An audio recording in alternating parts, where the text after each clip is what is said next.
you had somebody do it. Well, contact them and ask them what product they used. And if you don't have access to it, you can't look up the product online. Ask them about putting the weed and feed down. But if they put the seed down and they core aerate it, now are they going to come and put the weed and feed down? No, I'm going to put the weed and feed down. Okay, I would say then you have to have that product, or else you can't put it down. So you just have to read the label. On the seed? No, on the weed and feed. Okay. So there'll be a label that says, do not do this, do this, do this, don't do this. Just read the entire label on, let's say, seeding and things like that. Okay, great. Thank you for your help. Sure. Bye. Thank you. And Mike, let's get one more call before our break. And Bill is live and lively in Centralia, Illinois. Whoa. Hi, Bill.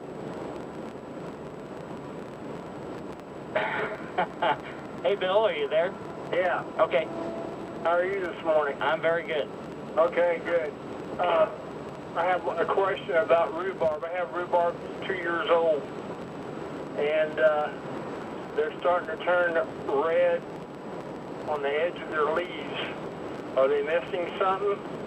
No, that's, they're probably just fine. Are the stalks okay and everything okay? The leaves look good?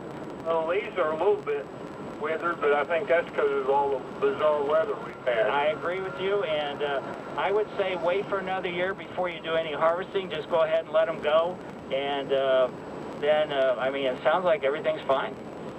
Okay, thank you very much, Mike. Well, thank you. Mike Miller, KMOX Garden Hotline, back after these messages. Recently on the Charlie Brennan Show. Our guest is Brian Lamb, the founder of C-SPAN. I have to say to you, Mr. Brennan, what you did for Chuck Berry is worth this time that I'm spending with you. When you come to St. Louis, you and I are going to have lunch at Blueberry Hill and then take a look at the Chuck Berry statue across the street. It's a deal. Thank you so much, Brian Lamb, for all you do, and thanks for this contribution to presidential history. I sure Thank appreciate you, Charlie. It's a great radio station. I love KMOX. Charlie Brennan, weekday mornings at 9 on KMOX. It's a little bit late to be putting wildflower seed down because of our screwy weather and everything else. And you really want to get that down much, much earlier in the year, like when the weather's still cool/cold. But you still want to have a start on a wildflower garden because you want to have those hummingbirds, or you want to have the pollinators, or you just want to have some great-looking plants in your landscape. Well, what can you do? Well, you can get wildflower plants from Pure Air Natives. Perennial wildflowers. Minimal maintenance once they're established, so you don't have to worry about it. And Missouri has some of the best and most unique native flowers, arrays of colors and flower structures and foliage and texture. It's just fantastic.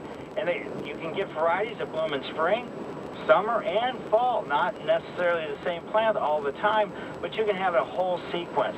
Pure Air Natives has 2 huge greenhouses, almost over 30,000 square feet of growing space. Pure Air Natives regularly has any place between 50 and 60 different species on hand, plant material. They have the seeds, yes, but now they've got the plant material. And the inventory for the entire year, they go through almost 500,000 plants.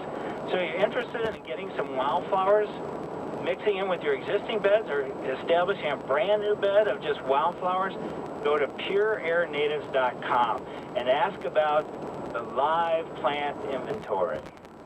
How could you? Oh, don't act so surprised, Mother. I had no idea you and Bob were getting married.